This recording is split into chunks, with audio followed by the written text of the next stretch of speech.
Bismillahirrahmanirrahim. Assalamualaikum warahmatullahi wabarakatuh. Saudara-saudaraku sebangsa dan setanah air, hari ini kita sedang berhadapan bukan sekedar persoalan hukum. Kita sedang menyaksikan pengkhianatan besar terhadap akal sehat, moral publik, dan fondasi konstitusi negara. Kita tidak sekedar berbicara tentang dugaan ijazah palsu. Kita sedang berbicara tentang pemalsuan sejarah, penghinaan terhadap akal sehat, dan kriminalisasi terhadap orang-orang yang berani berpikir jernih. Pada waktunya nanti, ketika Allah mengizinkan ilmu membuktikan pemalsuan ijazah dengan seterang benderangnya, maka ini adalah simbol paling jelas dari kekuasaan yang dibangun di atas kebohongan. Bukan soal selembar kertas, tapi soal legitimasi kekuasaan yang kemudian digunakan untuk membentuk kebijakan demi kebijakan yang menentukan hidup mati rakyat. Dan lihat apa yang terjadi. Para cendekiawan yang bicara dengan menggunakan ilmunya dijadikan tersangka. Saya, Dr. Tifa, seorang intelektual kesehatan yang jernih, Dr. Roy Suryo, pakar teknologi informasi, Dr. Rismon Sianipar, pakar forensik digital, Rizal Fadila Sarjana Hukum, seorang cendekiawan hukum Islam, dan menyusul para cendekiawan yang lain, dan mungkin nanti akan menyusul para cendekiawan-cendekiawan berikutnya yang akan diperkarakan karena mereka mengungkap kebenaran kepalsuan ijazah. Mengapa para cendekiawan ini dibungkam? Karena ada yang panik. Mereka tahu fondasi kekuasaannya rapuh, warisan kekuasaan harus disterilkan dari pertanyaan.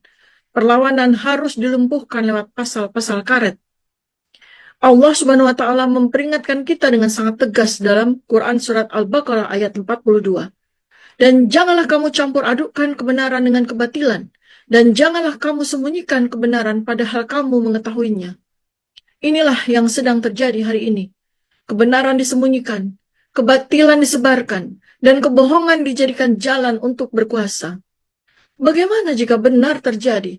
Bagaimana jika seorang mantan penguasa telah menggunakan ijazah palsu sebagai syarat untuk naik ke tampuk tertinggi kekuasaan? Apa artinya ini? Artinya, seluruh produk hukum, kebijakan, dan penunjukan pejabat selama dia menjabat dilahirkan dari legitimasi yang cacat moral dan cacat legal. Kami, para cendekiawan, tidak bicara karena benci, tapi karena takut akan murka Allah jika kami diam melihat kebohongan. Kami tidak ingin generasi mendatang belajar bahwa untuk meraih kekuasaan cukup dengan memasukkan dokumen dan memanipulasi hukum.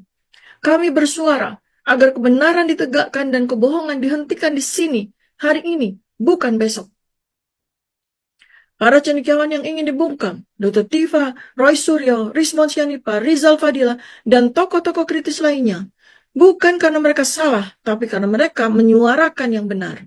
Kriminalisasi terhadap kebenaran adalah tanda paling nyata bahwa kekuasaan telah kehilangan kepercayaan diri. Jika rakyat tidak bangkit, kita sedang membiarkan penipuan menjadi budaya dan kebohongan menjadi warisan. Kita harus bergerak, bangkit secara intelektual, spiritual, dan moral. Kita tidak sedang ingin menjatuhkan negara. Kita ingin menyelamatkan negeri tercinta ini dari kehancuran yang dibangun di atas dusta. Rakyat Indonesia, kalau kita diam hari ini, maka besok anak cucu kita akan hidup di negeri di mana kebohongan dianggap kebenaran dan mereka yang jujur dipenjara.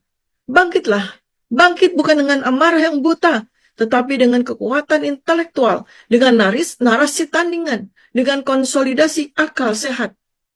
Hari ini adalah ujian. Apakah kita akan jadi generasi yang diam saat kebenaran diinjak, atau kita akan bangkit sebagai umat yang menegakkan amanah Allah? Janganlah kamu sembunyikan kebenaran padahal kamu mengetahuinya. Ini bukan sekedar perlawanan terhadap satu orang atau satu rezim.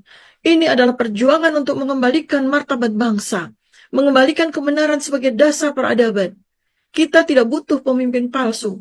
Kita butuh keberanian untuk jujur. Kita butuh rakyat yang tidak mudah ditipu dan tidak mudah dibungkam. Indonesia yang cerdas tidak akan lahir dari pemalsuan.